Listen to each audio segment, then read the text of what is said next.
Hello family, here's an update on the childbirth pattern and rapture. I think there's very interesting new information in here and that has come during the past 6 months or 12 months. So let's have an update, and this will also impact the watch range. The high watch date of the blood moon stays, but the range is now updated. So let's get to it. First question is, when was the conception? Only God knows, yes. But we are allowed to guess by looking at the signs, for example, in the heavens. Before, as a community, we assumed it was the Feast of Trumpets last year.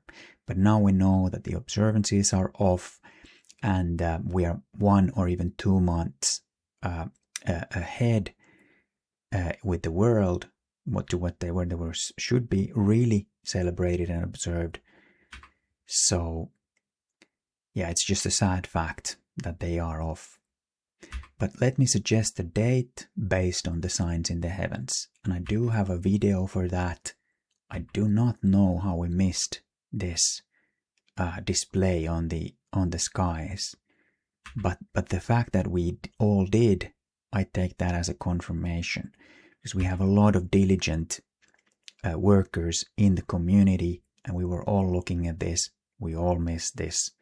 So let me show you the video that I recorded earlier. So here we are on September 22nd last year, and we're following Venus. Venus at the time was in Leo, very close to Regulus. So let me start from here.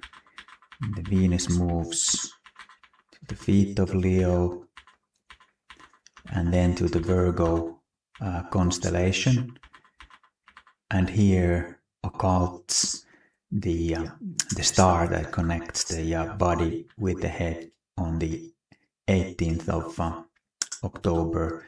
But let's continue. There's yet another date which seems even more interesting now with all the knowledge that we know. So Venus is chasing the sun, and now even Mercury is there.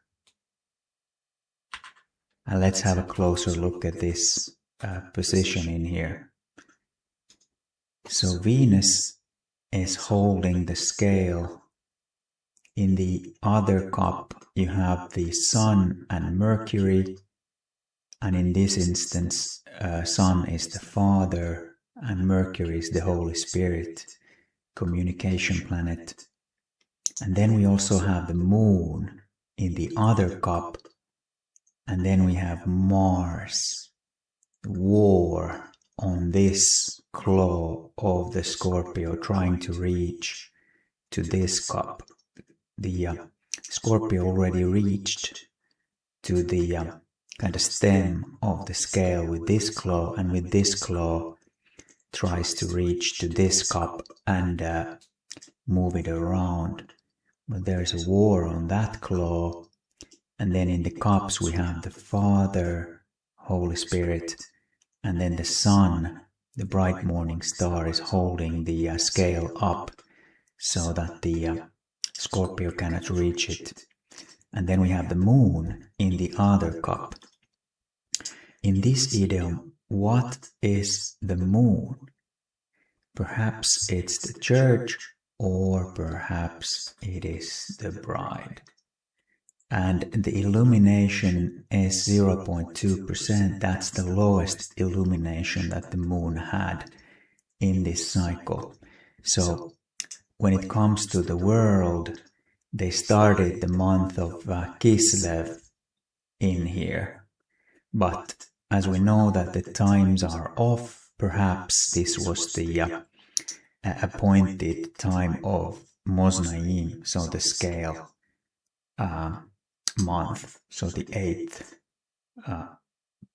month, the first appointed time after the Feast of Trumpets, the real Feast of Trumpets, when it should have been celebrated.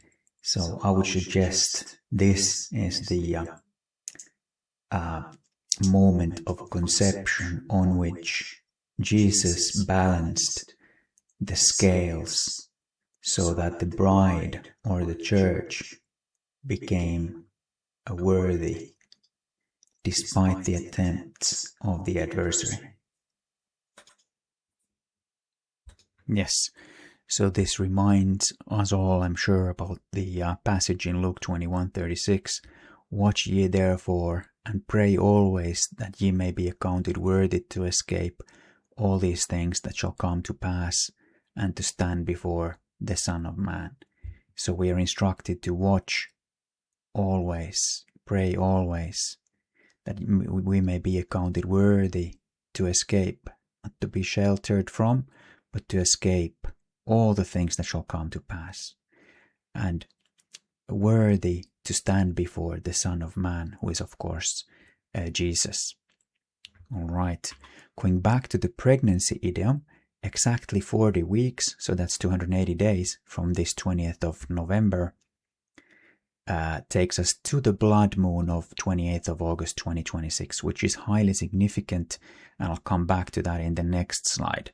But before that, the end, kind of when the labor will be induced, that's in 42 weeks and 6 days, so that's in 300 days, and that sets us the final deadline, 17th of September. It's already 6 days past the Feast of Trumpets, but as we know that the observances are too early, then it might be that the real Feast of Trumpets should be actually later. So that's why it could also go even before the Feast of Trumpets. But I'll come back to that as well in the next slide.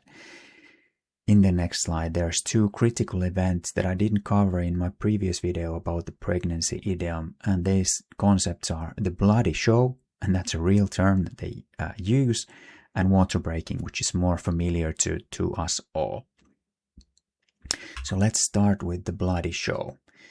And this is something that happens before the water breaking. You can conceptualize this as preparation, clearing the way and making the exit possible. Whatever this means in the spiritual sense. But there's many things happening in the womb and around the womb.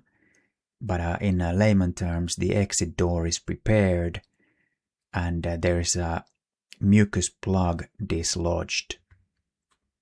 Then the water breaks, and once the water breaks, there is nothing that can stop the labor anymore.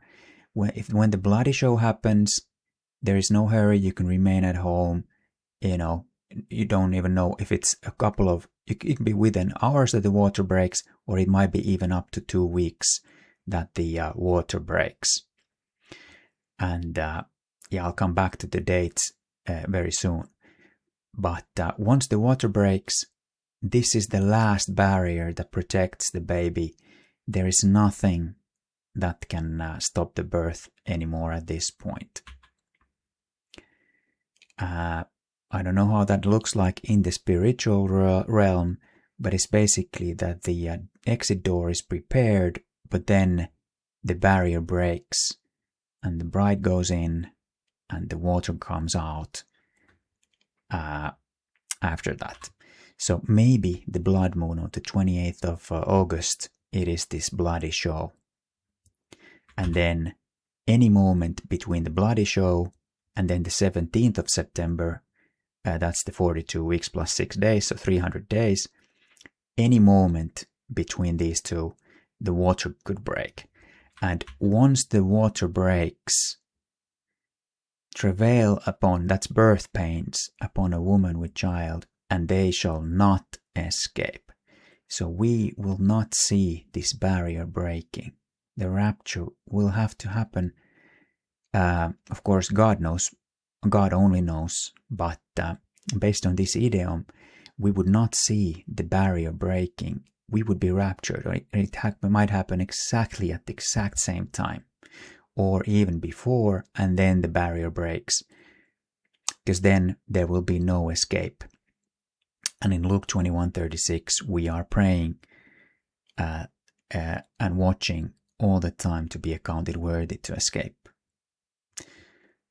Alright, so I hope this video blessed you. If you find this information useful, please like and share. I'll see you in the next one. Thank you.